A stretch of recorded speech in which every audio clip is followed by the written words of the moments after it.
Talk to anyone in the world about the greatest football players of the 21st century and two names will dominate the discourse: Lionel Messi and Cristiano Ronaldo.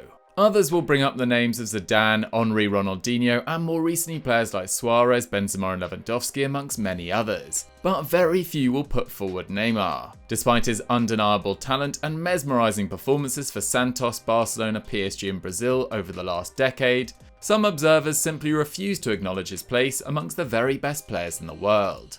Today on EFD Explained, we want to analyse whether the 30-year-old deserves to be recognised as a member of the elite, and if so, why do so many people enjoy disrespecting him? Let's get started. The most successful side in World Cup history, five-time champions Brazil, are the nation most commonly associated with football. The Selecao, the Samba Kings, their flair and technical excellence has made some of their sides the most respected in the history of the game, and individuals like Pele, Zico, Ronaldinho, Ronaldo and Kaká, some of its most adored stars. But Neymar deserves his place amongst them. One of just 8 Brazilians to reach 100 caps, only 3 players, Cafu, Roberto Carlos and Dani Alves, can top his 117 appearances at the time of writing, 3 fewer than Casemiro and Marcelo combined. The goal scoring is even more remarkable, with Pele named as FIFA's Player of the Century in 2000, the only player to top his 75 international goals with 77. To put that in context, his 75 is more than Kaká, Adriano and Coutinho combined.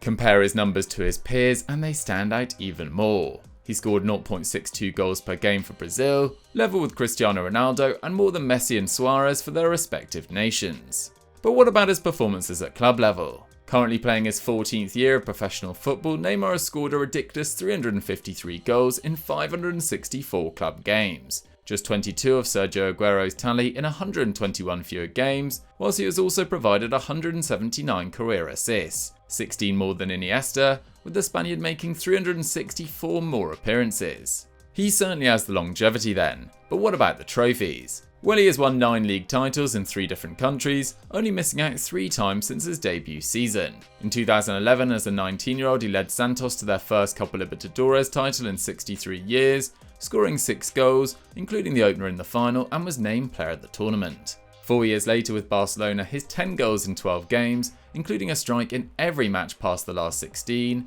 helped the Blaugrana secure their 5th and most recent Champions League. And his stats in that competition for PSG are simply incredible: 20 goals and 15 assists in 37 games. Let's not forget his role in 3 goals in 549 seconds as Barcelona overturned a 4-0 first leg deficit to beat PSG 6-1 at the Camp Nou in 2017, in arguably the greatest European Cup tie of all time. He ranks 4th on PSG's all-time scorers, 9th on Barcelona's, whilst his 42 Champions League goals is level with Del Piero and above legends like Aguero, Rooney and Eto'o. Remarkable given the fact the Brazilian isn't a number 9 and takes on so much of his side's creative burden. So Neymar has the international record, the longevity and trophies, whilst the stats suggest he is one of the greatest players of this century. So why the disrespect? It's important to note that Neymar has legions of fans around the world. You could combine the Instagram followers of Sachin Tendulkar, Roger Federer and Usain Bolt, and then double it, and still be 62 million short of Neymar Junior. But those 3, Messi and Ronaldo, never have to face the same level of hate, and it baffles the Brazilian. He told TV Globo in 2021, "I don't know anymore what I have to do for people to respect me." It has long been this way for Neymar. In February 2013, Pele told a newspaper that Neymar appeared more concerned about appearing in the media than playing for the team, before continuing that his major concerns are fashion and his haircut. This has shaped the narrative around Neymar for the rest of his career. But he is simply a product of his childhood and the era he grew up in. The boy from the rough streets of Sao Paulo was signed by Santos at 11, chased by Real Madrid at 14, made his debut at 17 and had won a Puskás Award and Copa Libertadores by 19. As his father proudly announces in Neymar's documentary Neymar the Perfect Chaos, when the teenager was on a salary of $500,000 a year at Santos, he was already making $11 million through endorsements. So ask yourself, would you expect someone like that to be particularly grounded? He was one of the most talked about footballers in the world practically from his debut, and has had to grow up and mature as a footballer in the internet age, with 24-hour interest in his life off the pitch as well as on it.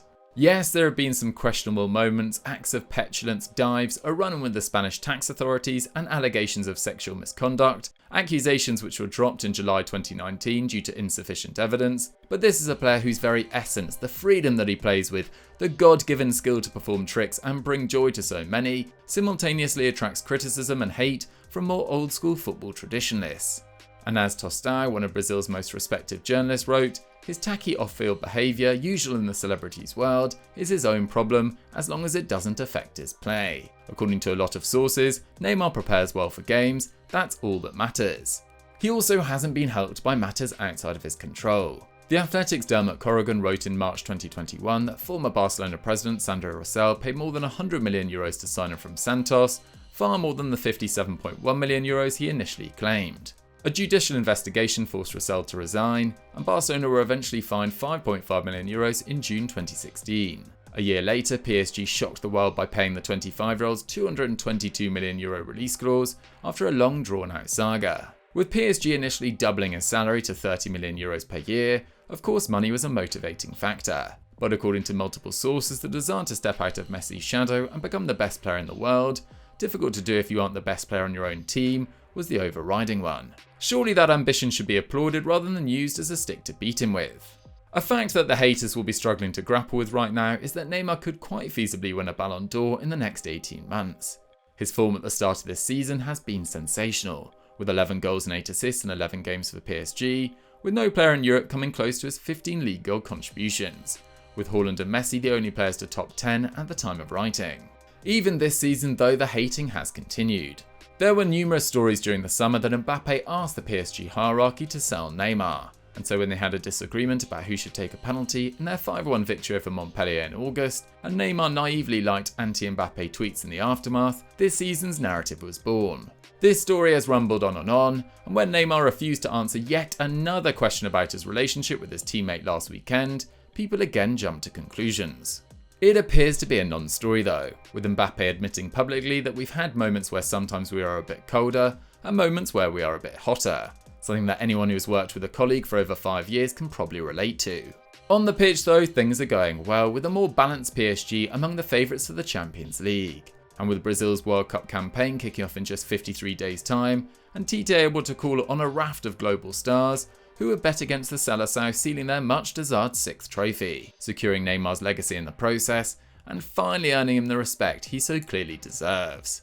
So guys, that was our explained on whether Neymar is the most disrespected player of his generation. What did you guys think of it, and do you have anyone else who is more disrespected? Let me know in the comments down below. If you've enjoyed this video, don't forget to subscribe to EuroFootball Daily and like the video, and I'll catch you next time.